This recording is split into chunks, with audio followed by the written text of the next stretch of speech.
Hey, Coach, I hope you're enjoying that. If you are, awesome. Make sure you go subscribe, hit that subscribe button right now. And then also go over and check out teachhoops.com for coaches who want to get better.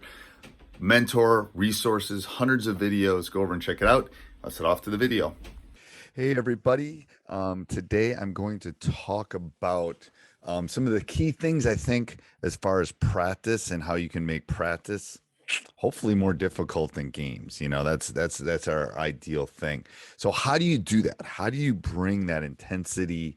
How do you bring the intensity up? How do you make it harder for the players in a specific practice or a specific season?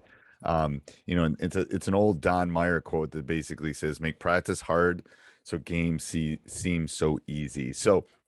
And that's all of our goals, I think. But I think we have tools to do that.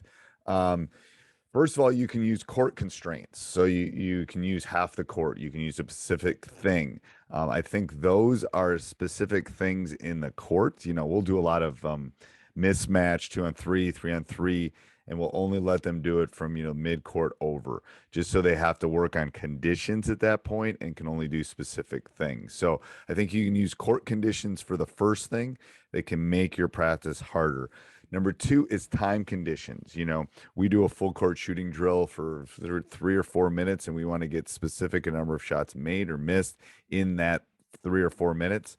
I think that can be an important thing as far as, doing that, 5 seconds. You can do it on out of bounds plays. You can do it end of game, all of those kind of things. When we do out of bounds plays, they get 5 seconds. Boom. We count it down. They really only have 4 because you got to call the timeout, but before they get to 5. So I think time conditions are something else that you as a coach can use in your toolbox to make practice harder. The next one is playing conditions. How do you do it? What specific things? We do a lot of things with no dribbles. We do a lot of things where you can only take one dribble, so you can artificially change the game for them to make it harder. We'll do that, and I'm not sure if this would be under court conditions or playing conditions, but we would definitely do if our first 5 we're going out, since our second 5 we do this a lot. Well, we'll play a game to 7, and I'll give the second 5 2 points.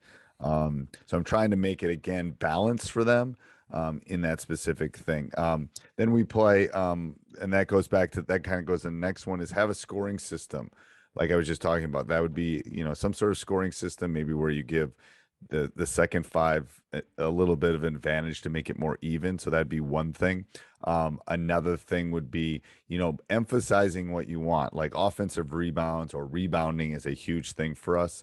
It's something that we're going to have to get better at by next season. So then we'll give more points to that. We'll play a game to 11. We'll give 3 points to an offensive rebound. And then we do a lot of advantage, disadvantage things. And again, when you're getting pressed, I don't think it helps as much. I used to think, you put 7 players out against the 5. I don't think the angles that you see and the things that you actually need to work on are there in that specific thing. But I think that the advantage, disadvantage things are all things they can help in practice and make your practices more competitive. So let me go through those again. It's court conditions. It's playing. So court conditions, like half of a court, part of a court.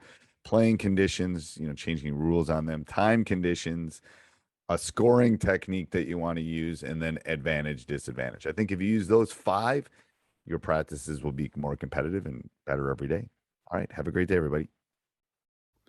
Hey, Coach, so happy you enjoyed the video. Make sure you subscribe and like. Go over and check out teachhoops.com for coaches who want to get better.